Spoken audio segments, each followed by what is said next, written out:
The Lord be with you. And with your spirit. A reading from the Holy Gospel according to Mark. Glory to you, O Lord. On the first day of the Feast of Unleavened Bread, when they sacrificed the Passover lamb, Jesus' disciples said to him, "Where do you want us to go and prepare for you to eat the Passover?" He sent two of his disciples and said to them, "Go into the city, and a man will meet you, carrying a jar of water. Follow him. Wherever he enters, say to the master of the house, 'The teacher says, where is my guest room, where I may eat the Passover with my disciples?' Then he will show you a large upper room, furnished and ready. Make the preparations for us there." The disciples then went off, entered the city, and found it just as he had told them, and they prepared the Passover. While they were eating, he took bread, said the blessing, broke it, gave it to them, and said, "Take it, this is my body." Then he took a cup, gave thanks, and gave it to them, and they all drank from it. He said to them, "This is my blood of the covenant, which will be shed for many. Amen, I say to you, I shall not drink again the fruit of the vine until the day when I drink it new in the kingdom of God." Then, after singing a hymn, they went out to the Mount of Olives. The Gospel of the Lord. Praise to you, Lord Jesus Christ.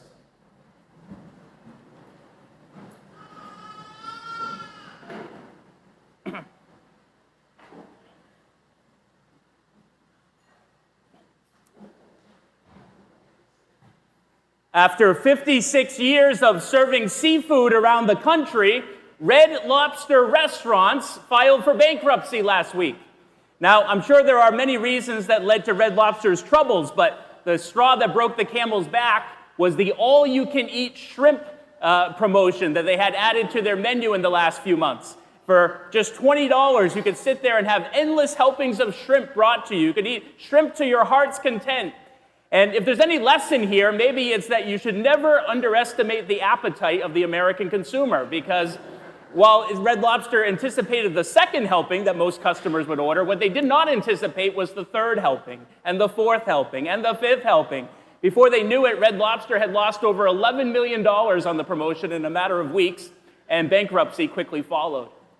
Now, I wonder if at some point, Red Lobster management were tempted to break their promise. They said, "Okay, I know you paid your $20. I know we said you could have all you can eat, but we're cutting you off after two helpings here, okay?" But they didn't. I guess they said, to their credit, a bargain is a bargain. You know, I wonder if there's ever a day where God is tempted to break his promises. "Oh, I promised my people so much. I promised them everything. And how do they respond? They're rebellious. They're ungrateful. They're never satisfied. I gave them unlimited free food in the desert, manna every day to their heart's content, and they still complained and wanted more helpings." But I guess a bargain is a bargain. I remember that promise I made to them. I remember that bargain we entered into, the covenant. I remember the day that Moses helped us enter into it. Moses took all the blood of the sacrifices, all the bulls and the goats, and he took half of the blood and he poured it all over the altar to symbolize my half of the bargain.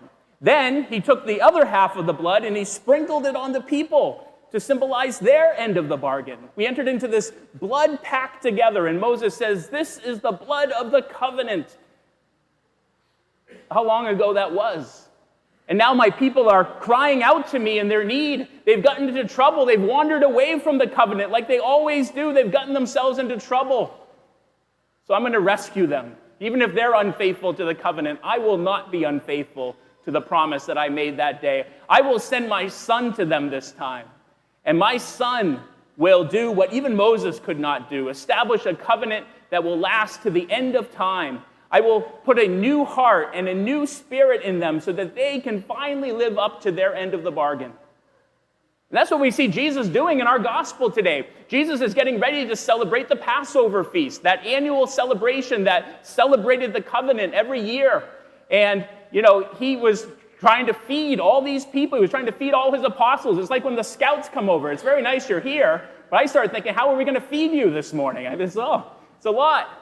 Jesus was trying to feed the 12 apostles. How are you going to feed these 12 hungry fishermen? There's no Red Lobster to bring them to in those days. So he says to two of his disciples, we'll go into the city, and you'll find a man carrying a jar of water. Follow him. Whatever house he enters, say to the owner of that house, the teacher says, where is my guest room where I may celebrate the Passover with my disciples?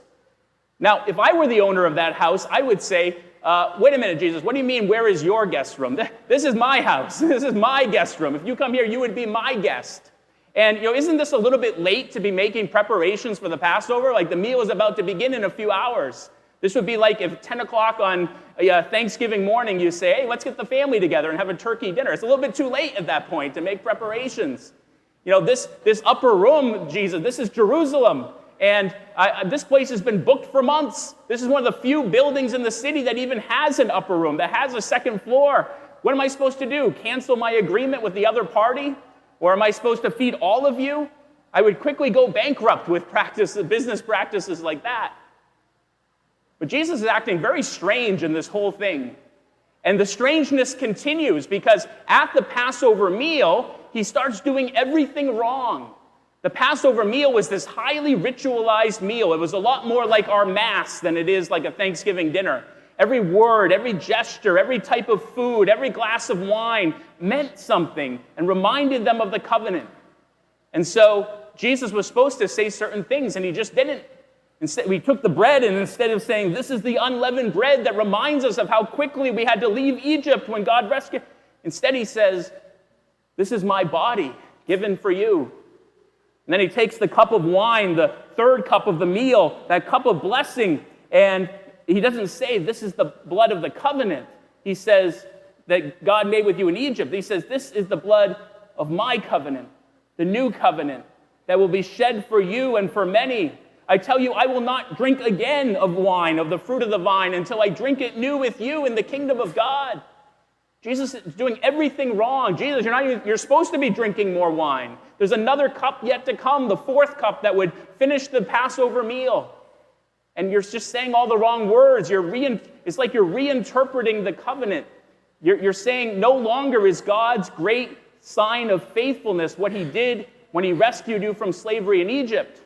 Now he's saying the great sign of the covenant is what I will do the next day when I give my body, when I shed my blood on the cross.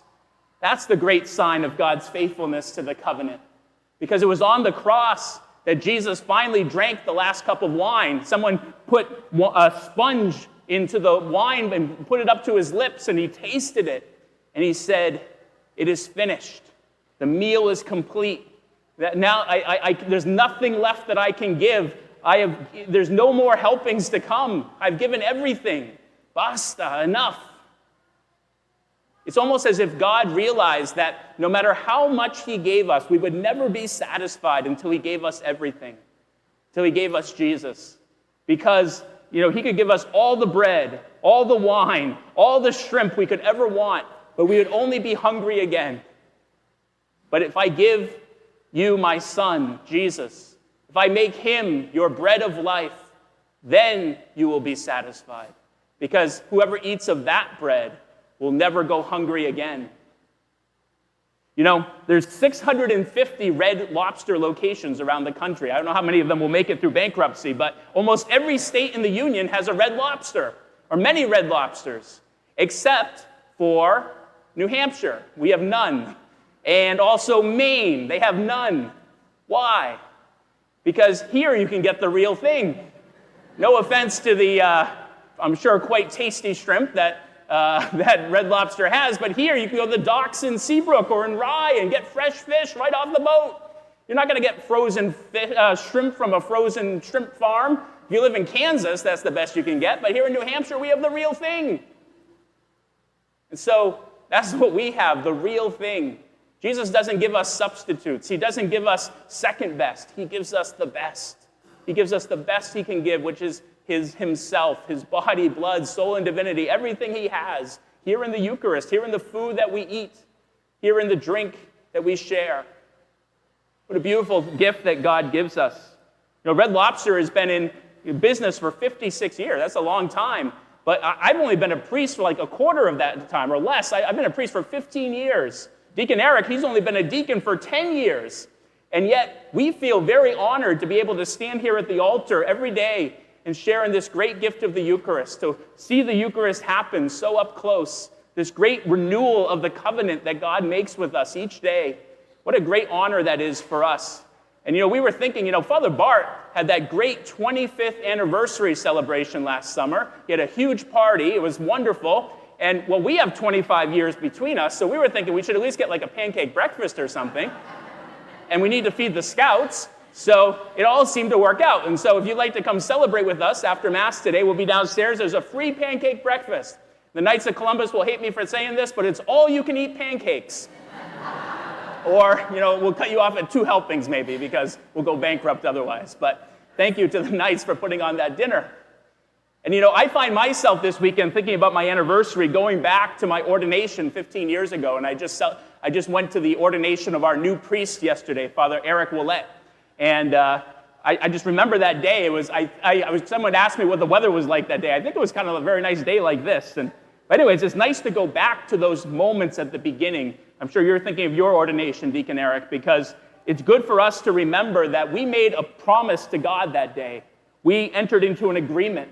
God said to us, if you give your life to me, I will give my life to you. I will always be there for you. You will never go hungry. You will always have what you need. It won't always be easy, but you will have what you need. And 10 and 15 years later, so far, God has kept that promise. And much more than we could ever have imagined. What a beautiful thing. I think it's all good for us to go back from time to time to our first love. I think that's why Jesus says, follow the man with the jar of water. It's a reminder that we can't come to the Eucharist unless we first go to the waters of baptism. That was the day that we made an agreement with God. God made an agreement with us. He said, I am adopting you as a son or as a daughter. I'm giving you my whole self, and you're going to give your whole self, and you're going to live as a son or daughter of mine. I'll give you the power to do so through the Holy Spirit. So let's go back to that moment and say, do we do that? Do we live as sons and daughters of God? Or do we live as American consumers? Is that our identity? One of those paths leads to bankruptcy. The other path leads to life, and life to the full. God's promises, God always is faithful to his promise. Even when we forget him sometimes, he never forgets us.